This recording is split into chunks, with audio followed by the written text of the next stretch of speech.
is in the building right now? It's a family affair. Who is in the building right now? My brother from another mother, former teammate, NBA veteran, entrepreneur. Yeah. And just an all-around, just OG. Everybody loves Al Harrington. Everybody loves Al Harrington. Al Thanks, Harrington. Thanks. Thank you so much for coming through, man. We're going to get right into some NBA questions. First, we have the Clippers and the Rockets play tonight. Now, everyone's talking about Rocket small ball, Rocket small ball, Rocket small ball, but you were low-key a small ball center in your day for the Warriors. What do you think about the small ball movement? Hey, man, that's where the game is right now. You know what I'm saying? They just want skilled players. They want scoring. You know, they want threes and no D. So, you know, it's how it's set up right now.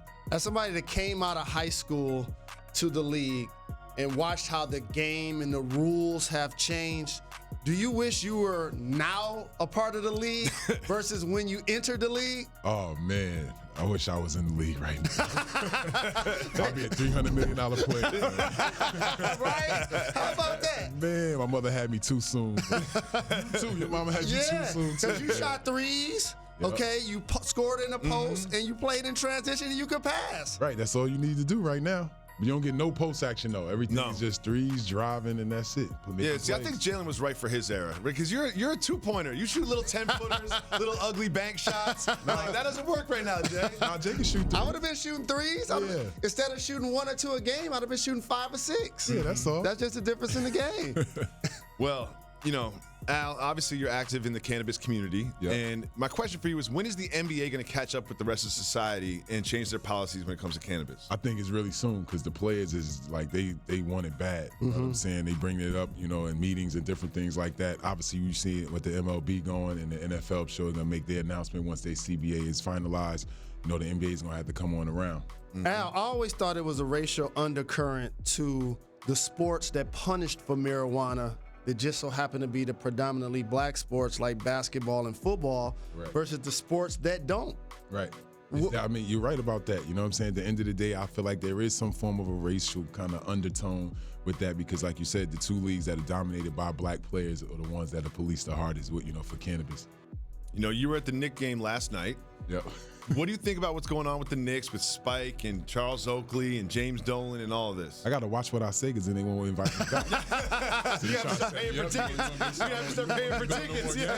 That's what you're trying to do. It sucks, man.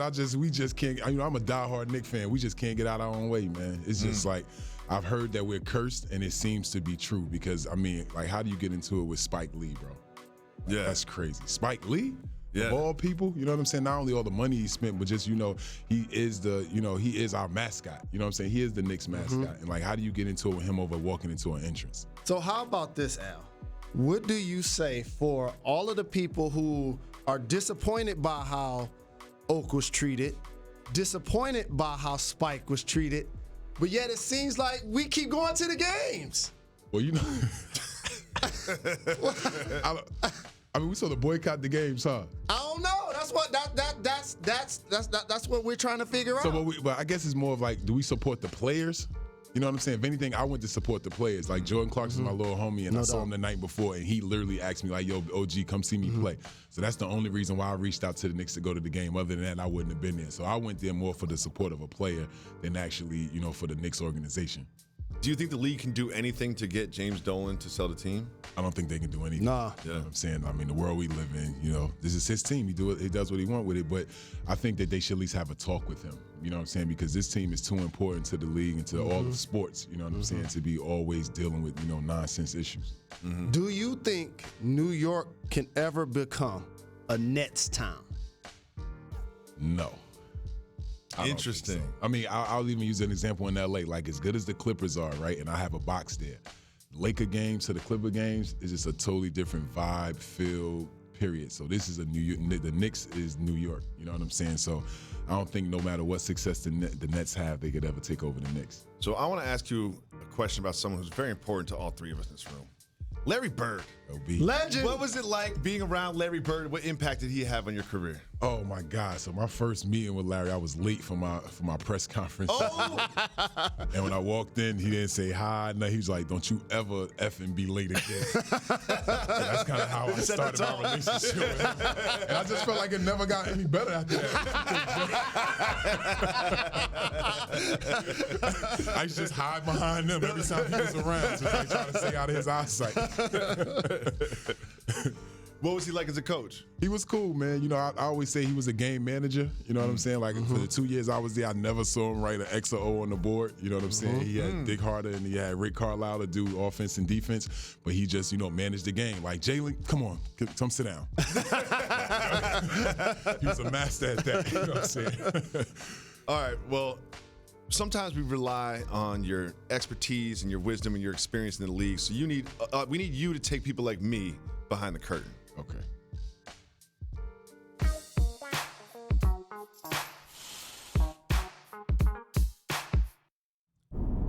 This is very important, okay? I had heard that there was an incident involving the two of you and a gentleman by the name of Isaiah Thomas while you were with the Knicks, and it involved a speaker. Oh, yeah. Take us behind the curtain. Whoa. What I don't even remember happened with this. the flying speaker? So I don't know what Jalen was doing at this time, but obviously Isaiah was very frustrated with J. Rowe. Okay. So whatever, he was going through his little speech or whatever, and Jay was over there just like whatever, like either tying the shoes or writing a rap, whatever. He was doing at the time. You know what I'm saying? Jay just doing what he do. And he wasn't giving Isaiah that energy he was looking for. So he said something and took the speaker and threw it at Jalen. And Jalen was sitting there with his legs crossed. And as the speakers came, he never jumped. He came like this close to his face and dropped. And I was like, that's a real one right there. Oh my goodness, I am not proud of that. Do you remember that, Jalen? Well, think about what you just said. We had Larry Bird and Isaiah as our coaches. Crazy. Two of the greatest players of all time. And you still wouldn't listen. They're not dealing with my shenanigans. Right, not at all. You know what I'm saying? He's a member of the Bad Boys. Like, this dude ain't listening to me. No, I'm from Chicago to play. Thanks so much for watching ESPN on YouTube. For more sports analysis and highlights, download the ESPN app. And for live streaming and premium content, subscribe to ESPN+.